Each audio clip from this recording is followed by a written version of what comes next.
Bienvenidos a este repaso de la lección número 6, el ministerio de Pedro.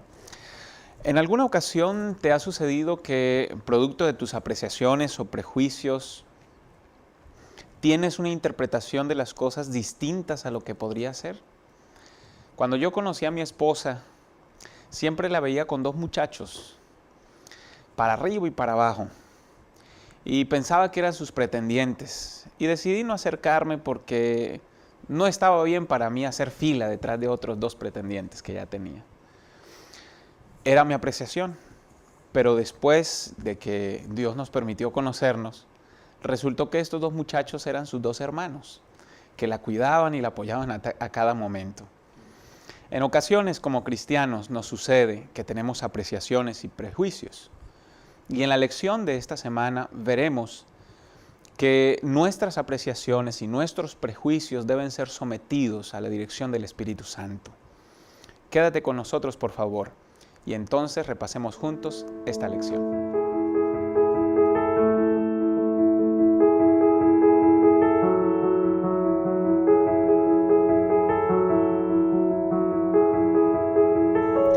Gracias por seguir acompañándonos. Estamos en el repaso de la lección número 6 y agradecemos su compañía y que nos sigan por medio de este canal. Quiero presentar en nuestra mesa de diálogo a nuestros invitados. Hoy tengo el privilegio de contar con el pastor Isidro López, quien es catedrático en la Escuela de Teología en la Universidad de Morelos. Pastor, qué privilegio, bienvenido. No, al contrario, es un privilegio estar aquí para poder iniciar con este repaso de la lección, muy interesante porque ahora la lección nos presenta que el Evangelio va más allá de lo imaginado por los mismos discípulos. Por eso es que me parece que va a ser muy bueno el repaso. Así es. Y bien, también en esta mesa de diálogo tenemos al pastor Alberto Valderrama. El pastor Alberto Valderrama, un paisano mío, colombiano, catedrático actualmente también aquí en la Facultad de Teología en la Universidad de Montemorelos. Pastor, bienvenido, gracias por acompañarnos. Muchas gracias, es un privilegio poder estar aquí. Gracias por el honor de la invitación. Y pues encantado de estudiar con ustedes esta lección que es tan interesante sobre un personaje que yo admiro mucho, Pedro, que lo admiro como empresario, porque así lo conoció Jesús en su empresa, pero también lo admiro como una persona que escogió el mejor camino. Aceptó el llamado de seguir a Jesús, de estar con Él, y así se hizo famoso. Hoy día hay ciudades que se llaman con su nombre, hay lugares. Si Él no hubiera hecho eso, fuera desconocido en la historia. Claro. Así que desde ya invito a quienes nos ven, nos escuchan, que acepten al Señor Jesucristo, que Él cambiará sus vidas. Amén. Bonito personaje, una bonita historia, y qué bueno que nos acompaña. También tenemos en esta mesa de diálogo al pastor Abraham Ramírez, que es de casa. Pastor, qué privilegio poder compartir con usted esta lección. Bienvenido. Gracias, pastor. Dios escoge. Dios escoge a sus hombres, a sus hijos que van a llevar adelante su palabra. En semanas anteriores hemos estado hablando de Esteban, de Felipe, la semana pasada de Pablo y ahora Pedro. Cómo es que él empezó a llevar el Evangelio y cómo derribó barreras. Cambió la manera de pensar de muchas personas, ¿verdad? Diciendo que los gentiles también eran dignos de recibir el Evangelio y la salvación en Cristo Jesús. Así es, muy bonita lección que vamos a tener y quiero compartir con cada uno de ustedes el bosquejo para que durante el repaso vayamos guiados en los mismos puntos. Los 3 puntos para esta lección serán: el primer punto, la iglesia se expande; segundo punto, el Espíritu Santo a los gentiles; y tercer y último punto, confianza en la voluntad divina. Es la lección número 6, el ministerio de Pedro. Y para que podamos iniciar el estudio de esta lección, es necesario que sea el Espíritu Santo quien nos dirija, y por ello quiero invitarles a que inclinemos el rostro y tengamos una oración. Bondadoso Padre, gracias, Señor, porque llamaste personas y les delegaste un ministerio importante de predicar el Evangelio. Señor, Gracias porque al llamado le anexaste la capacitación del Espíritu Santo. Rogamos esa capacitación en este momento y en esta hora, Señor, para que al repasar esta lección a la distancia, cada uno pueda ser enriquecido porque tú estás presente, Señor. Padre Santo, gracias porque sé que nos vas a venir a utilizar y a dirigir, no porque seamos dignos, sino porque lo rogamos en Cristo Jesús. Amén. La iglesia se expande. Pastor Isidro, la iglesia había estado concentrada en un solo lado, la iglesia que estaba surgiendo, y entonces aparece un primer esbozo en el libro de los Hechos de cómo empieza a regarse. ¿Podría introducirnos allí y mencionarnos cómo se da este esparcimiento, cómo se va expandiendo la iglesia? Sí, nosotros para poder entender este capítulo 9, en lo que tiene que ver con el Evangelio en Lida y Jope, porque nada más cuando nosotros leemos el capítulo 9, así dice el versículo 32, entonces aconteció que Pedro, visitando a todos, vino también a los santos que habitaban en Lida. Y la pregunta que nos hacemos siempre es, ¿cómo llegaron estos santos a ser santos? Porque no surgen, la conversión no surgen como hongos, ¿verdad?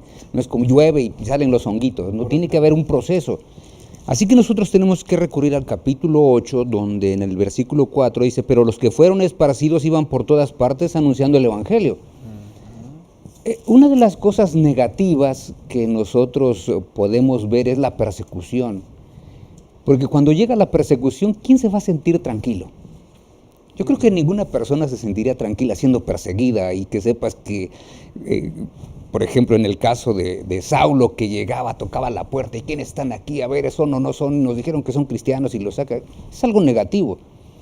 Pero ¿cómo lo negativo puede ser transformado en algo positivo por la obra extraordinaria del Espíritu Santo cuando las personas se toman en sus manos? Porque los que se esparcieron fueron predicando la palabra, y ahora dice las Sagradas Escrituras en el capítulo 9 que había esparcidose de tal manera que Pedro ahora dice, visitó a todos. Él se enteró que había creyentes ahora en muchos lugares y no le importó recorrer distancias para poder llegar a donde estaban esos creyentes. La ciudad primera, que es Lida, estaba aproximadamente a unos 35 kilómetros de Jerusalén, así que no estaba cerca. Y en aquellos días, recordemos, no había automóvil, ¿verdad? Muchas veces nos dicen, ay, que son 35 kilómetros. Bueno, en coche no es mucho tiempo, pero caminando, Tremendo. 35 kilómetros, más o menos una persona cuando va caminando, más o menos recorre entre 4 y 5 kilómetros por hora. A medida que se va haciendo más la distancia, sí que tenemos aquí una distancia de 35 kilómetros, aproximadamente unas 6, 7 horas, pero Pedro tenía que ir ¿a qué? A buen paso, tenía que ir y verificar que la iglesia estaba creciendo, la iglesia se expande y Dios puede cambiar las cosas negativas en positivas cuando nosotros nos colocamos en sus manos y hacemos nuestra parte, ¿no? Pastor, ahí desde el punto de vista de la investigación, entonces yo pienso, bueno, ¿cuáles son las variables que explican la expansión de la iglesia? Y ha mencionado varias usted, pastor. Sí. Muy interesante el fenómeno, porque la iglesia se expandió, creció. Claro. Y pienso que debemos tomar nota, porque así como se hizo allá, como sucedió, pues es como sucede hoy en día, en gran medida. Y lo mencionó, por ejemplo, la persecución, que parece negativo, pero muchas veces sucede que, y en ese caso sucedió que la persecución vino e hizo que los hermanos se fueran por diferentes lugares. Y con la pasión que llevaban dentro de ellos de predicar el Evangelio, hicieron que la iglesia se expandiera. Pero encuentro otra variable, son muchas las variables que explicarían la expansión de la iglesia, pero ahí encuentro otra yo que menciona la lección y que menciona la Biblia en el texto que usted leyó. Y es que Pedro estaba visitando. Pedro, el apóstol, el pastor, el cristiano, estaba cumpliendo con su deber, estaba visitando a los hermanos, a todos dice, o sea, estaba haciendo una visitas misioneras, visitas pastorales, visitas de obra misionera. Claro. O sea, no hay nada que reemplace el trabajo, estaba trabajando. ¿Cómo hacer para que la iglesia se expande? Cumplir con el deber, cumplir con el deber de ir, ¿no? Y predicar. y visitar y enseñar. Estaba haciendo eso Pedro, y esa es entonces otra de las variables que indican cómo es que la iglesia se expande. Tenemos que nosotros como discípulos y como apóstoles y como llamados y como ministros, toda la iglesia, comprometernos a hacer nuestro trabajo, y seguramente la iglesia va a crecer. La persecución, una apreciación negativa, puede ser que malo, pero Dios la ocupa para bendición de su obra, y ahora el sentido de pertenencia, de misión, de responsabilidad. Pastor Abraham. Sí, pastor, ya habíamos comentado que Dios es el que está adelante en cuanto a la obra de salvación, ¿sí? Y Él busca hombres, pone circunstancias, y es el Dios de los tiempos también, ¿sí? Había en el tiempo del capítulo 6, cuando se presenta el problema de la repartición diaria, decíamos que ya había como unos 20,000 conversos, ¿no? Así que entonces, pero estaban en Jerusalén. Entonces, con la muerte de Esteban, el apedreamiento de Esteban, dice que se despierta la persecución y todos empiezan a irse por todas partes y a predicar. Recuerden que Jesús dijo: me seréis testigos en Jerusalén, en Judea, en Samaria y hasta el último de la tierra. Así que el Señor, nuestro Dios, promueve que su evangelio sea predicado, ¿verdad?, en otras partes, aún a pesar de la persecución o a través de la persecución, para que la gente pudiera salir de Jerusalén. Y entonces yo creo que repercutía en la mente de Pedro, ¿sí?, las palabras del Señor, ¿no? Apacienta mis ovejas, apacienta mis corderos. Cuando Dios lo restituye a su ministerio, ¿verdad?, el secreto del servicio es el amor por la gente. Y entonces Pedro empieza a visitar a los conversos, y entonces presentan ciertas situaciones, suplir necesidades, como la de este hombre que estaba 8 años paralítico, y entonces llega Pedro, al igual que su Señor, ¿verdad? Él lo levanta y le da la capacidad de andar otra vez. Yo creo que en la mente de Pedro estaba siempre la imagen de Cristo Jesús, ¿no? Claro, y viendo que la vida de Pedro antes de Hechos de los Apóstoles es una vida de un ser humano que tiene muchos contrastes, ¿no?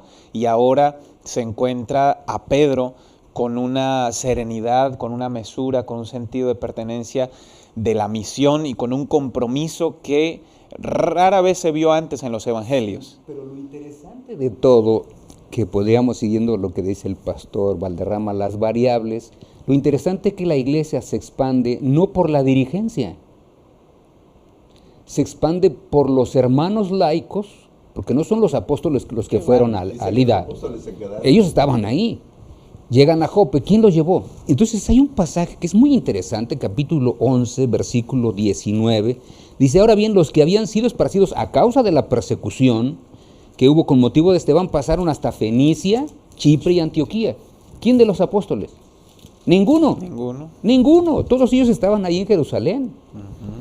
Pero los hermanos laicos, ellos llevaron la predicación del evangelio. Ahora, el gran problema, dice el versículo 19 que había un problema, no hablando a nadie la palabra, sino solo a los judíos. Es decir, ellos todavía estaban ensimismados, solamente a los judíos vamos a hablarles, vamos a presentarles el mensaje, ellos son los que entienden.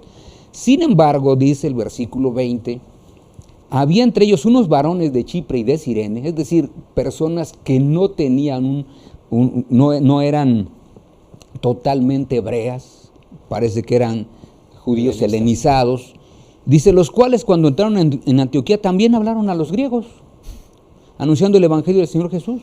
Así que parece que el evangelio se extendió, fíjense lo interesante, por laicos a todos los lugares, y por laicos el evangelio llegó a los gentiles. Antes que el mismo Pablo llevar el evangelio a los gentiles, los mismos laicos, ellos no tuvieron ningún problema en llevar el evangelio, inclusive a las personas que no tenían, ¿qué cosa? Relación con los judíos. Por eso es muy interesante. Las personas que se colocan en las manos del Señor pueden realizar una gran obra y no necesitan ser pastores, solo necesitan colocarse en las manos de Dios, ¿no? Y mire la cadena allí. Van esos hermanos laicos a predicar, y la lección dice que luego entonces tuvieron que mandar, ya de los dirigentes, tuvieron que mandar a Bernabé, ¿cierto? Y después Bernabé va y busca a Pablo. Así. O sea que el trabajo de los laicos es el que es el motor que va moviendo toda la maquinaria. Toda la maquinaria se pone en movimiento, porque enseguida viene la necesidad de que los pastores entonces vayan a visitar y vayan a predicar. Y allí se produce una campaña evangelística que duró más de un año, ¿no? Sí, como porque Pedro va y confirma, ¿no? ¿Qué más hace Pedro? Él va y confirma a la iglesia. Él dice, voy a visitar a todos, a los que no gané, pero es mi trabajo. Y el pastor Abraham lo dijo atinadamente, apacienta mis corderos, apacienta mis ovejas. Bueno, él va a hacer su trabajo, pero hay un trabajo primario que hacen los hermanos laicos. A veces los hermanos, no sé si le pasa al pastor Abraham, que está ahora en la trinchera, y a ti que están ahí en la trinchera, que los hermanos laicos a veces son los que menos quieren hacer el trabajo y solamente piensan que los pastores. Aquí dice que es al revés. Los laicos hacen la chamba primero y después los pastores confirman a los hermanos para que no se pierdan. Ahora, el sello que Dios le da a la obra del pastor que está confirmando es interesante, ¿no? La comparación de estos milagros que mencionaba Pastor Abraham, Sí, de los milagros del apóstol Pedro con los milagros de Jesús. Sí. Y hablamos del paralítico que lo levantó, al igual que el Señor Jesús. Y después también lo llaman a Jope, a Pedro, y él va. Y entonces yo me imagino, ¿verdad?, cuando a un pastor lo llaman, se murió fulanita de tal, bueno, vamos a orar para que Dios traiga consuelo a la familia y nada más, pero pensar que uno vaya a orar para resucitar a la persona, pues creo que no, ¿verdad? Pero Pedro llega y no ora para que Dios le traiga consuelo a la gente, sino resucita también, ¿no? ¿Qué poder Dios concede a sus hijos que se ponen en armonía con Él? ¿Verdad? Y entonces Dios mismo testifica y pone su sello de que todo lo que estos hombres hablaban y hacían era divino. Ahora, yo quiero recalcar el hecho de que cuando Pedro hace esto, Pedro va con la disposición de servir a la gente, ya lo había dicho el pastor hace un rato, esa actitud de servir, la actitud de visitar, la actitud de hacer el trabajo. Y cómo Dios, digamos que pone ese sello, es decir, añade lo maravilloso ya de los milagros. Porque uno a veces se pregunta, bueno, y en esta época ya no suceden los milagros. Pues yo diría que Dios en cualquier momento va a hacer milagros, porque si nosotros seguimos haciendo nuestro trabajo, Pedro estaba haciendo su trabajo, la iglesia estaba haciendo su trabajo, y Dios cuando quiere hacer los milagros. Claro. Así que nosotros, ¿de qué nos tenemos que ocupar? No de pensar de hacer milagros, de trabajar, de servir a la gente, de visitar a la gente, de predicar, de enseñar, porque eso es lo que dice aquí. Y el Señor en cualquier momento que sea necesario, que quiera poner ese sello, pues lo va a poner. Lo va a poner.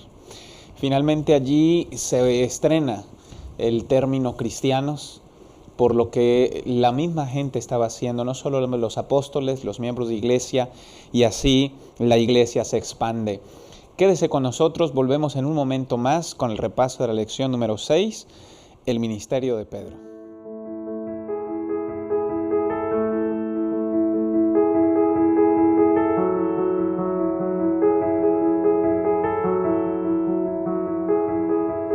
Gracias por seguir con nosotros. Estamos en el repaso de la lección número 6, el ministerio de Pedro, y vamos a abordar el segundo punto de la lección, el Espíritu Santo a los gentiles. Como ya vimos, se va expandiendo el evangelio, producto del trabajo de los laicos, ya va el apóstol, visita, y hay milagros, y esos milagros generan muchas más conversiones, y ahora se presenta una problemática, Pastor Isidro, y esa problemática es seria. Sí, muy seria, porque en primer lugar el evangelio está extendiéndose, pero hasta ese momento se extiende con personas que tienen alguna relación con el judaísmo. Recordemos que los judíos, estaban los judíos que eran judíos hebreos, luego estaban los judíos helénicos o griegos, que como se les conoce en el capítulo 6 de Hechos, después estaban los prosélitos, y después estaban los temerosos de Dios. Los prosélitos eran judíos ya conversos, gentiles que se habían convertido al judaísmo y habían pasado por todo el proceso, incluso la circuncisión. Pero estaban los famosos temerosos. Los temerosos que no llegaban al proceso de la circuncisión. Ellos hacían muchas cosas bien, pero Pero el proceso de la circuncisión para algunos de ellos se les hacía un acto bárbaro. O sea, no pensemos que era porque ellos consideraron que era una barbarie. Eran algo difícil para ellos entender que ellos lo pudieran hacer. Pero aquí tenemos un gentil temeroso de Dios llamado Cornelio, que tiene una visión, y también tenemos al mismo apóstol Pedro que tiene una visión también. Ambas visiones son complementarias, porque por un lado a Cornelio se le dice, mira, ve y llama a un tal Simón que está en la casa de otro Simón curtidor, así que manda a alguien para que él venga.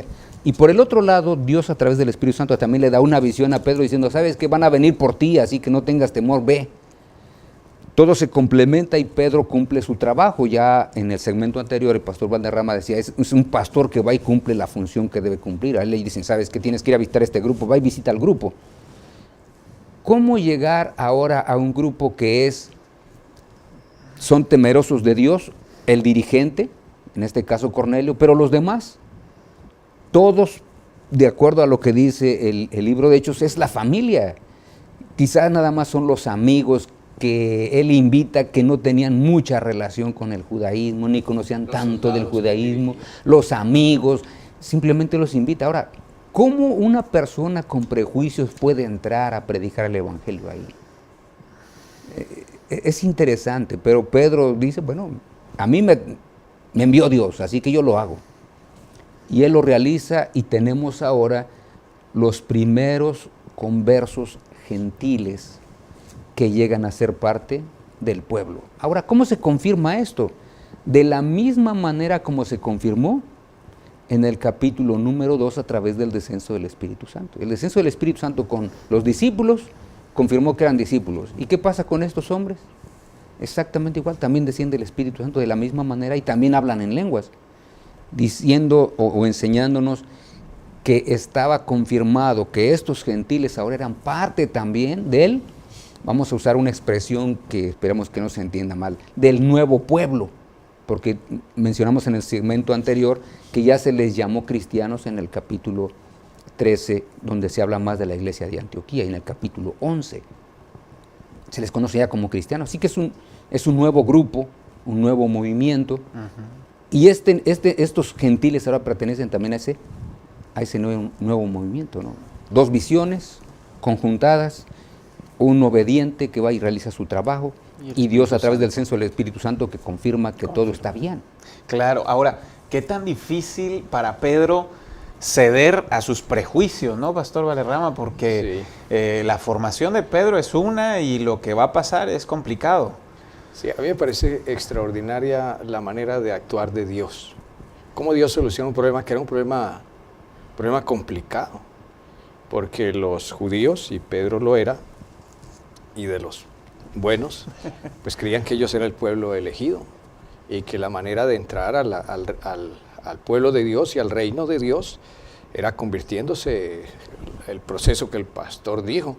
Si es griego, pues tiene que convertirse y tiene que circuncidarse, llegar a ser judío.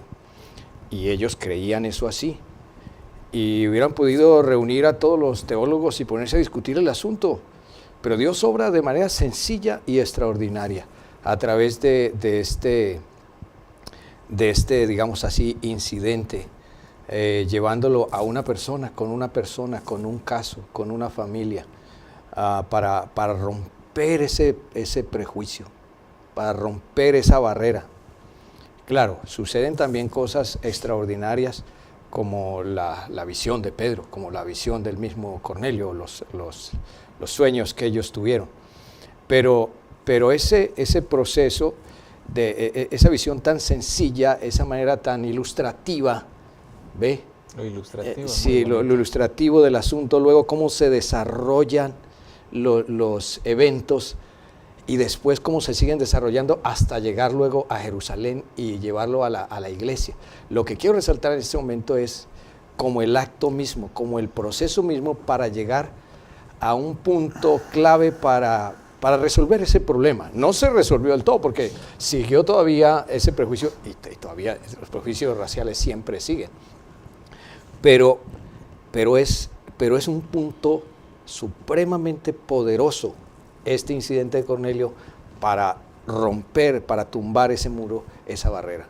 Sí, ahora, la lección menciona algo que a mí me llamó la atención, nunca me había puesto el detalle de que donde recibe el sueño el apóstol Pedro es la casa de un curtidor y todas las connotaciones, Pastor Abraham. Sí, un curtidor pues trabaja con pieles de animales muertos, ¿no? Y en la ley mosaica, ¿verdad? La ley judía, pues eso era contaminación. Y Pedro escogió vivir ahí con una persona que se dedicaba a eso, a un curtidor. Pero después viene la visión. A mí me llama la atención que dice que el lienzo que bajaba del cielo había toda clase de animales, ¿no? Limpios y no limpios, según la ley, ¿no? Y entonces ahí la mente de Pedro va hacia la contaminación por asociación. Es decir, están animales limpios y animales impuros, ¿no? Entonces se supone que esos animales limpios asociados con animales impuros, pues también se contaminaban. Ya estaban contaminados. Ok, y entonces Pedro no entiende la visión, se queda. ¿Qué me quedará decir Dios con esto? Pensativo. Cuando le dicen, oye, te buscan.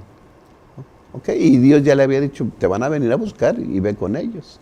Y entonces en el versículo 28, cuando ya llega a la casa de Cornelio, dice, vosotros sabéis que es contra la ley que un judío se asocie con un extranjero o lo visite. Pero Dios me ha mostrado que a ningún hombre llame profano o impuro. ¿Okay? Así que entonces entendió ahí la visión. ¿Okay? Desde el momento, y después Cornelio le cuenta que él también tuvo una visión. Otra visión. Okay. Dios me habla a mí a través de una visión. A él, a un gentil, le habla también Dios a través de una visión. Pues somos iguales entonces. Fíjese. ¿No? Sí, pues. Por eso es que lo interesante es que Pedro más o menos se le quita el prejuicio. Pero vean ustedes lo que dice el capítulo 11, cuando él llega a Jerusalén. Tuvo un problema serio. Lo primero, imagínense, él fue y ganó alma, ¿no? Es como cuando llegas y das un informe, ¿y cuántos se bautizaron en tu campaña? No, se bautizaron, mira, llegué y todos se bautizaron, no quedó uno sin bautizar. Y de pronto dice, oye, pero ¿todos ahora son adventistas o no? A ver, espérate, pues yo fui a evangelizar, es mi trabajo. Y le dicen en el versículo 3, ¿por qué has entrado en casa de hombres incircuncisos y has comido con ellos? Es decir, se bautizaron todos, pero predicaste en el bar, ¿no? Predicaste en la taberna, sí se bautizaron, pero ¿dónde predicaste? Y él dice, a ver, espérense, les voy a explicar lo mismo que Dios me tuvo que explicar.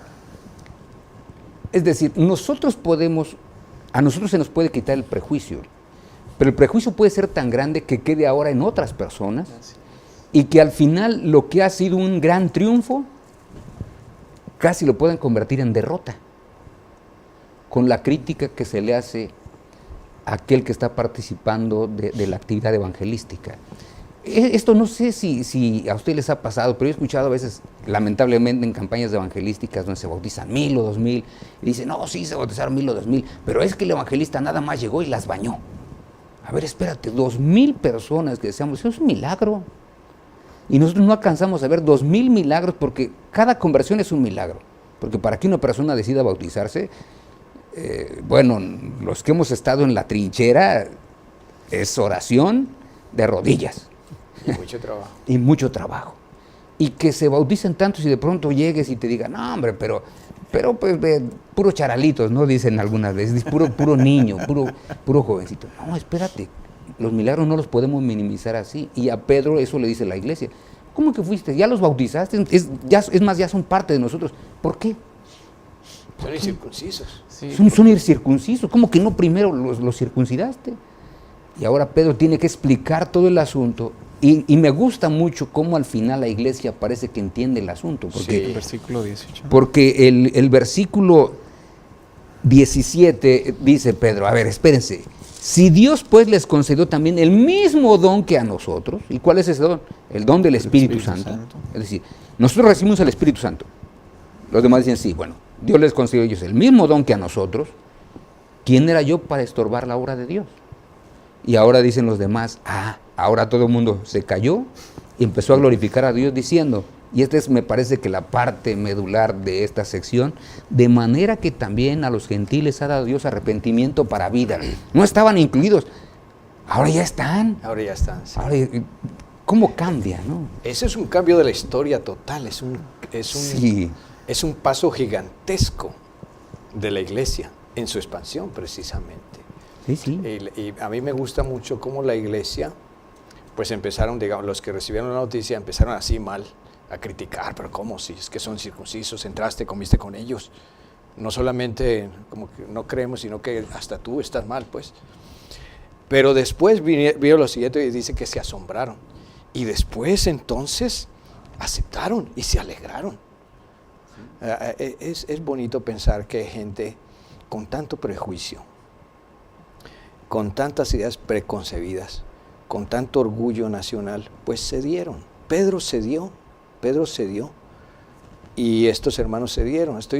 Seguramente algunos no, y más adelante se ve, pero esta iglesia aceptó y cedieron y dieron ese paso gigante de ir a los gentiles. Claro, cuán importante es que nosotros podamos apreciar la presencia divina dirigiendo un plan, Pastor Abraham, ¿no? Dios quiere redarguir nuestro corazón, pastor, para que si tenemos un concepto equivocado, Dios nos diga, eso está mal, y que nos pueda cambiar Él con su Santo Espíritu la manera de ver las cosas y avanzar predicando, porque para eso nos llamó el Señor, ¿no? Para Predicar predicar. su santa palabra. A mí me llama la atención que el hombre no inventa un nuevo método, es Dios quien siempre ha estado insistiendo y entonces en el momento adecuado manifiesta rotundamente su disposición de ejecutar los planes según como Él los tiene allí escritos. Quédese con nosotros, por favor, continuaremos en un momento más con este repaso de la lección.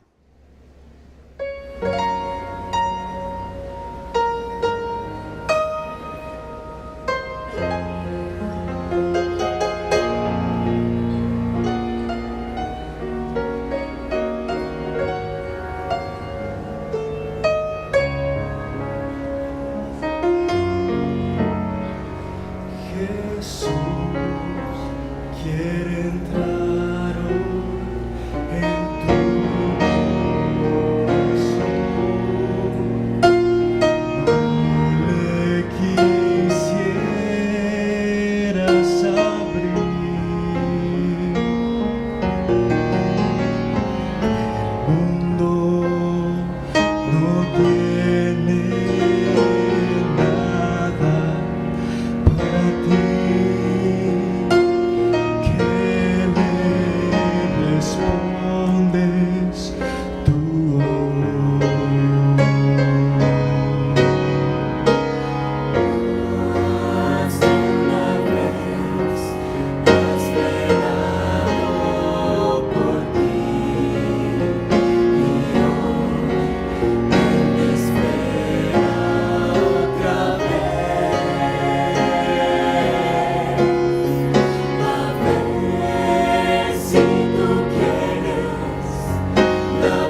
Gracias por seguir con nosotros. Estamos de regreso en el repaso de la lección número 6, el ministerio de Pedro, y hemos llegado al tercer y último tópico de esta lección, la confianza en la voluntad divina. Cada uno de nosotros llegamos a apreciar y a concebir las formas y las estrategias basado en nuestra opinión. Pero qué tan importante es que sea la voluntad de Dios la que se manifieste. Pastor Isidro. Fíjense que este capítulo, desde mi punto de vista, contesta múltiples preguntas que nos hacemos todas las personas. Y cuando digo todas las personas, estoy hablando de personas cristianas y no cristianas. ¿Por qué a una persona le pasa esto? ¿Por qué a otra le pasa esto? ¿Y por qué a otra le pasa esto? ¿Por qué todo es diferente? Bueno, la iglesia había sido perseguida, pero es interesante que cuando se habla de la persecución en el capítulo 8, dice que todos fueron esparcidos excepto los apóstoles. Es decir, los apóstoles siguieron realizando su trabajo ahí, parece que en Jerusalén. Pero en el capítulo 12, Herodes Agripa primero, ahora él empieza una persecución, pero parece que no de la iglesia, sino de los líderes de la iglesia. Y muchas veces tenemos que aceptar que cuando los hermanos son perseguidos, no todos nos reunimos en oración, pero ¿qué pasa cuando los líderes son perseguidos? Parece que la iglesia se empieza a sentir acéfala, ¿no? Es decir, ¿y ahora quién va a dirigir, quién va a guiar? Y este Herodes es tan terrible porque dice el capítulo 12, versículo 1, en aquel tiempo el rey Herodes echó mano a algunos de la iglesia para maltratarles, y el versículo 2 es tremendo, porque dice, y mató a espada a Jacobo, hermano de Juan. Es decir, no lo metió nada más en la cárcel, a este lo agarró y lo mató. Y después, como vio que esto le gustaba a los judíos, ¿a quiénes judíos? A los líderes religiosos, queriendo congraciarse con ellos, dice el siguiente pasaje, versículo 3, también mandó prender a Pedro y lo mete en la cárcel. Ahora, cuando meten en la cárcel a Pedro, de acuerdo a lo que dice el pasaje, parece que él se había enterado de la primera vez que Pedro estuvo en la cárcel junto con Juan y que de una manera milagrosa salió. Pero él ahora, para que no salga, fíjense lo que hace, ¿no? Porque es súper interesante la manera en que está aquí. Dice que él estaba encadenado con dos soldados que estaban ahí. Estaba custodiadas las puertas, todo estaba totalmente, dice el versículo 4, 4 grupos de 4 soldados cada uno, le tenían que custodiar, había unos que estaban acostados con él, encadenados con él, de tal manera uno que a cada lado, ¿no? Que Pedro se mueve para un lado y inmediatamente se despierta uno, se mueve para el otro y el otro se despierta, ¿no? Porque, máxima seguridad. Sí, máxima seguridad, es decir, este no sale. No, pero las de hoy en día quedan pequeñas, las de máxima seguridad con esa. Sí, esta, o sea, personalizada y tremendamente. Sí, y 4 grupos de 4, es decir, Para cada una de las vigilias de la 16 personas para cuidar Aún. a una persona. Más los guardias Más los guardias que estaban en las puertas. En otras palabras, Agripa dice, a mí no se me escapa. No se me escapa. De que va a morir, va a morir. Así que me llama mucho la atención porque, primero, Santiago también es llevado preso, pero él muere. Pedro es llevado preso, pero milagrosamente sale. ¿Por qué? ¿Por qué? Porque la voluntad divina en unos... Aquí es donde nosotros tenemos que, por eso le llamamos a este último segmento, ¿qué cosa? Confianza en la voluntad divina. Unas personas van a pasar por ciertos problemas y otras no. Pastor, y se da el caso de Pedro y de Jacobo allí en ese caso, pero también se da el caso de Jacobo y su hermano Juan. Así es. Jacobo, el primero de los 2 hermanos, que eran los más cercanos a Jesús, porque siempre iba Pedro, Santiago y Juan. Pedro, Santiago y Juan todo el tiempo. Y uno de los más cercanos a Jesús fue el primero que murió. Claro, y por otro lado, el hermano de él fue el último que murió.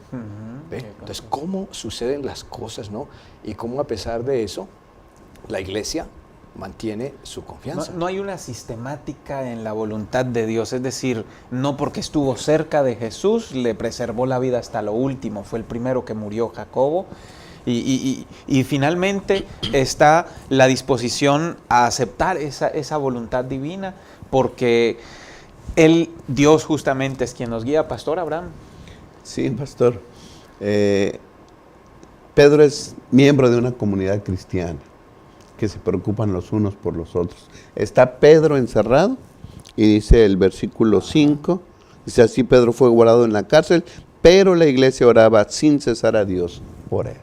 Imagínate, toda la iglesia orando por un líder, ¿verdad? Que ya habían matado a Jacobo, no sea que también lo maten. Y dice aquí la lectura que al otro día ya lo iban a sacar, ¿no? Estaban esperando que terminara la Pascua para sacarlo y entonces matarlo. Pero en la noche antes de, el Señor lo libera de forma extraordinaria. Dios cuida a sus hijos sin duda alguna, ¿no? Sí, pero por eso es que aquí es interesante aquí hacer que todos, para todos nos quede claro. A uno lo libera y a otro no. ¿Por qué? Bueno, es que el por qué nosotros no tenemos respuesta. No tenemos respuesta. ¿Por qué uno sufre de una cosa un hermano y otro no? Tampoco tenemos respuesta. Todo lo que al final queda es confianza en la voluntad divina. Porque, fíjense bien lo que habla aquí. Santiago es muerto, Pedro liberado y Herodes Agripa ejecutado. Digo, porque es ejecutado al final por la voluntad divina, porque dice que muere. El juicio de Dios llega finalmente a su vida. ¿Y cuántas veces nosotros quisiéramos que llegara así el juicio divino con ciertas personas que están causando una gran cantidad de muertes, ¿no? Y no llega. Y a veces nos desesperamos, nos enojamos, nos molestamos. ¿Por qué? Y cuando nos toca a nosotros, porque si le toca a alguien más, nosotros oramos por él. ¿Quién sabe si la iglesia oraba para que muriera Saulo antes de? Y ahora está orando. Y ahora está del... Sí, por eso es que nosotros tenemos que entender la voluntad divina y aceptar la voluntad divina. La voluntad divina está más allá de nuestra capacidad de entendimiento. De lo que vemos. Sí, mucho. Es decir, ¿qué pudiera, lo que sucedió con Pablo, qué hubiera podido suceder con Pablo después? Solamente Dios lo sabía. ¿De qué liberó, de qué otros sufrimientos, torturas o cosas liberó a Jacobo? No sabemos. Y por otro lado, vemos pues al enemigo trabajando a través de un ser perverso que era Agripa, que por motivos políticos, por congraciarse con el pueblo, quería destruir a los hermanos, que es el trabajo del enemigo. Y la iglesia orando. Y un hombre que venía de una línea de criminales, porque su abuelo, por ejemplo, a su esposa, inclusive a Mariamne, también la mandó matar a sus hijos, de tal manera que se decía, había un dicho común que corría en las calles de Judea en aquellos días en Jerusalén de manera específica, donde decían, es mejor ser cerdo en la casa de Herodes que ser su hijo. Es decir, tienes más posibilidades de que te salves siendo un animal que siendo hijo, porque a los hijos, a dos de ellos los mató. Entonces, en esa línea venía... hijo de Herodes Antipa, que también había mandado matar a Juan el Bautista. Es decir, no era una persona que se tentara el corazón para conservar el poder. Y Dios le permitió que pusiera la mano contra un justo. Y Dios le permite que ponga la mano contra un justo.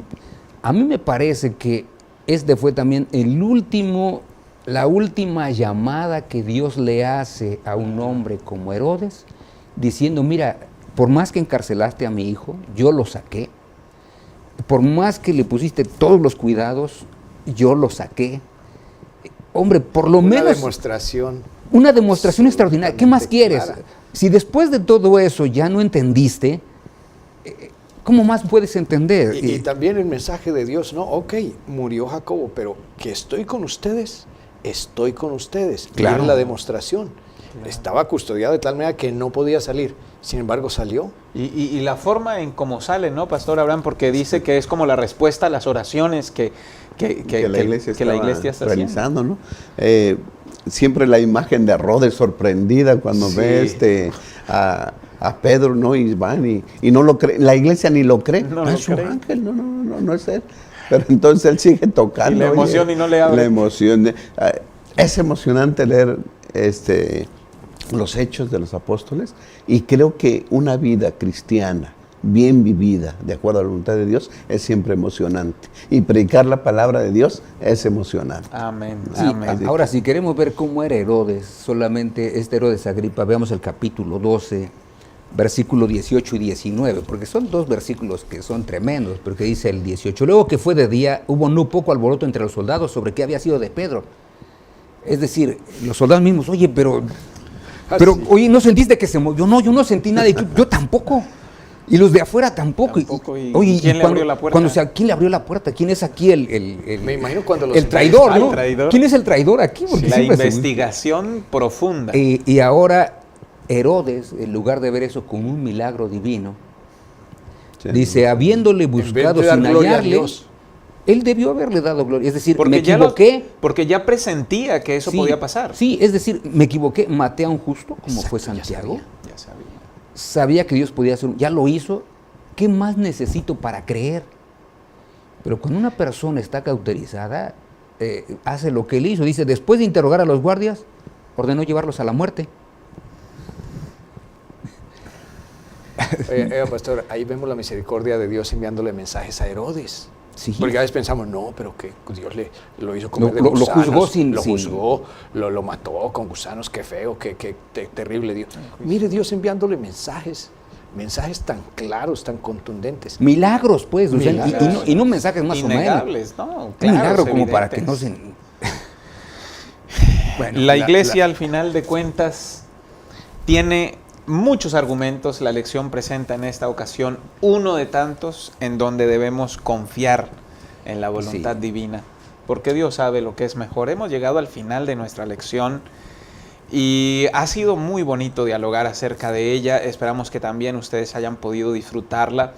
Pero antes de retirarnos, agradezco, Pastor Isidro, que nos haya acompañado. No. Quisiera que pudiera dejar un mensaje en la mente de cada uno de nuestros Claro, oyentes. estimados hermanos, tenemos todos nosotros que cumplir la tarea, tenemos que llevar el Evangelio adelante.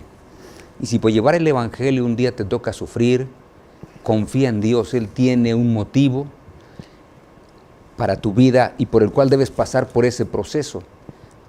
Y te aseguro una cosa, si confías en Dios, cuando todos lleguemos al reino de los cielos, vamos a conocer la razón por la cual pasamos por ese momento tan complicado y tan difícil. Amén, amén. Muchas gracias, Pastor, por acompañarnos. Pastor, por favor, un mensaje de despedida, un mensaje final de este repaso de la lección. Pues retomo las palabras que dije al principio. Mirar a Pedro, estudiar su ministerio, es mirar a una persona en la cual vemos la gloria de Dios, el poder de Dios, la transformación. De un simple pescador, fue llamado a ser pescador de hombres. Cambió totalmente, estuvo dispuesto a cambiar su vida, a entregarse en las manos de Dios. Y después se dedicó al servicio, totalmente al servicio de Dios. Como dice la lección, visitando a los hermanos, estando dispuesto a ministrar por ellos sus necesidades si estaban enfermos, hasta por los muertos. Una disposición total que lo llevó en un ministerio que podría escribirse un libro que ya podría llamarse Los Hechos de Pedro, porque es un extraordinario ministerio. Si nosotros nos entregamos, hermanos, en las manos de Dios, Él nos puede usar, por simples que seamos, por sencillos que seamos. A Pedro lo transformó y a nosotros también nos puede transformar. Amén. Muchas gracias, Pastor Alberto, por habernos acompañado. Pastor Abraham. Pastor, recordemos que ese Pedro, tan poderoso en la palabra y de hechos, una vez cayó, negó a su Señor, pero el Señor en su amor lo restituyó. Amén. ¿No? Hay perdón en Cristo Jesús. Amén. ¿Ah? Y si alguna vez hemos caído, lo hemos negado, acerquémonos a Él, aceptemos su perdón, aceptemos su salvación y trabajemos por Él. Prediquemos su palabra, ¿verdad? Como lo hizo Pedro, y el Señor nos transformará completamente. Sí. Gracias, Pastor Abraham, por habernos acompañado. Gracias a cada uno de ustedes por habernos acompañado en el repaso de esta lección. Si tú eres un Pedro que te has equivocado, mira la historia de Pedro y ten en cuenta que más importante que es el instrumento es la disposición de someterse al plan divino. Si tú tal vez has tenido percepciones acerca de cosas y circunstancias que parecieran injustas, recuerda que Dios está al control y Él sabe mejor lo que a cada uno de nosotros nos conviene. Que Dios te acompañe.